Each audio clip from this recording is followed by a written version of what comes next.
నమస్తే, welcome to 4 Sides TV.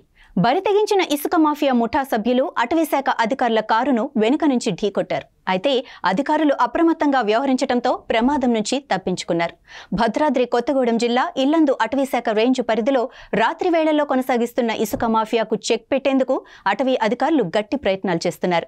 దానిలో భాగంగా ఇల్లందు డివిజన్ పరిధిలోని రోజుకొక FRO సిబ్బందితో రాత్రి వేళలో నిఘా ఉంచారు. ఈ క్రమంలో టేకులపల్లి మండలం సాయన్నపల్లి ప్రాంతంలో 2 ఇసుక ట్రాక్టర్లను ఇన్నోవా కారుతో అటవీ అధికారి 4 సిబ్బంది అడ్డుకునేందుకు ప్రయత్నించగా ఇన్నోవా కారును ఢీకొట్టారు. ఈ ఘటనలో అటవీశాఖ అధికారులకు ప్రమాదం తప్పగా ఇన్నోవా కారు దెబ్బతింది. అప్రమత్తమైన అటవీశాఖ అధికారులు 2 ఇసుక ట్రాక్టర్లు పట్టుకుని ఇల్లందు అటవీశాఖ డిపోకి తరలించారు. ఈ ఘటనకు సంబంధించిన వివరాలను DFO వెంకన్న తెలియజేశారు. ఇసుక అక్రమ రవాణా ట్రాక్టర్ ద్వారా జరుగుతుందని చెప్పేసి ఇన్ఫర్మేషన్ వచ్చింది. అందులో భాగంగా నేను నా కొమరారం రేంజ్ ఆఫీసర్ మరియు డివిజన్ స్టాఫ్ని పంపించాను. ఇక్కడ 9th మైల్ రాలిన తర్వాత గౌలపాడు దగ్గర మామూలు పట్టుకున్నారు.